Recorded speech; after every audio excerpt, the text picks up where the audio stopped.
আছি আমি এবং tribal affairs minister Mebar Kumar Jamatia এবং এই অঞ্চলের লোকপ্রিয় বিধায়ক সুশান্ত চৌধুরী সহকারে জিবি হসপিটালে গিয়েছি। যারা যারা উন্ডিড আছে আমরা দেখেছি এবং এখন এনআইটি কমপ্লেক্স এবং মাধববাড়িতে যারা ক্ষয়ক্ষতি হয়েছে, দোকানপাট অগ্নিসংযোগ হয়েছে, সেগুলো আমরা তাদের সঙ্গে দেখা সাক্ষাৎ করেছি, তাদের সঙ্গে আলাপ আলোচনা হয়েছে। আর এখন এই মূর্তি দেখার জন্য এসেছি। মূর্তিতে যাই ক্ষয়ক্ষতি হয়েছে সরকার, এটা আমরাই সরকারের তরফ থেকে বানানো হয়েছিল, সেটাকে আবার সরকার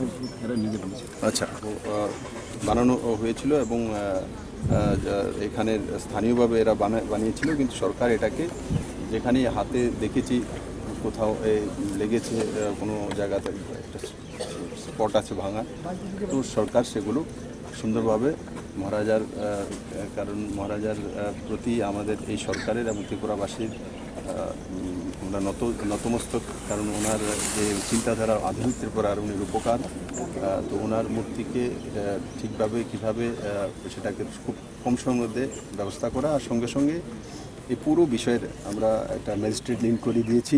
ইনকোয়ারির মধ্যে যারা যারা দোষী আপনি সবার সামনে চলে আসবে, আর ইনকোয়ারি আসার পর যারাই দোষী, সেটা প্রশাসনের পক্ষ হোক আর বাকি পক্ষ হোক, সবার উপরে সরকার নিরপেক্ষভাবে কার্যবাহী করবে। আর দ্বিতীয় বিষয় হচ্ছে যারা হসপিটালাইজড হয়েছেন গুলিতে, তো এদেরকে সবাইকে আজকে এখান থেকে আমি ঘোষণা করছি যে আমরা 1 লাখ টাকা করে তাদের পরিবারকে চেক পাঠিয়ে দেব এবং তাদের হসপিটাল এবং চিকিৎসার সমস্ত খরচা সরকার উঠাবে। তারপরেও তাদের কি অসুবিধা হবে সেগুলো সরকার দেখবে। আর যাদের বাড়িঘর দোকানপাট জ্বলেছে তাদেরকেও 10,000, 3,500, 5,000 টাকা করে প্রথম দফায় দেওয়া হয়েছে।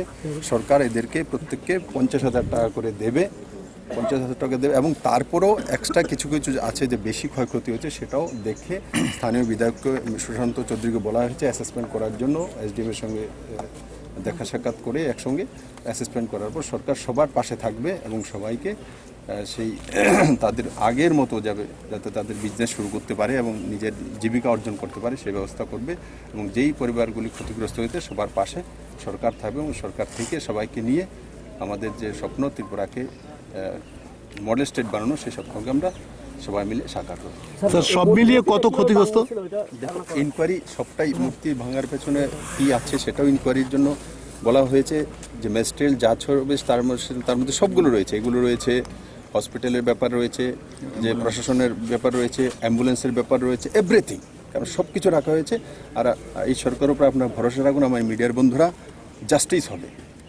রিপোর্ট আসার পর যারাই দোষী তাদের উপরে কার্যবাহী হবে, সে প্রশাসনের হোক আর প্রশাসনের বাইরে হোক। স্যার, সব মিলিয়ে কত ক্ষতিগ্রস্ত হয়েছে সেটা এখন অ্যাসেসমেন্ট করিনি, আমি এখন ঘোষণা করেছি।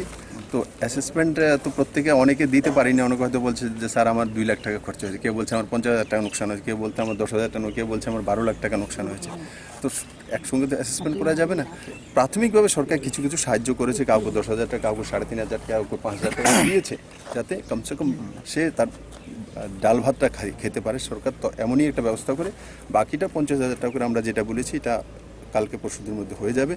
আর তারপরও যাই অ্যাসেসমেন্ট স্থানীয় বিধায়ককে বলা হয়েছে, ওই হিসেবে আমরা সবাইকে সাহায্য করব, কারণ এই দুঃখের দিনে সবাই মিলেমিশে সেটাকে সমাধান করা।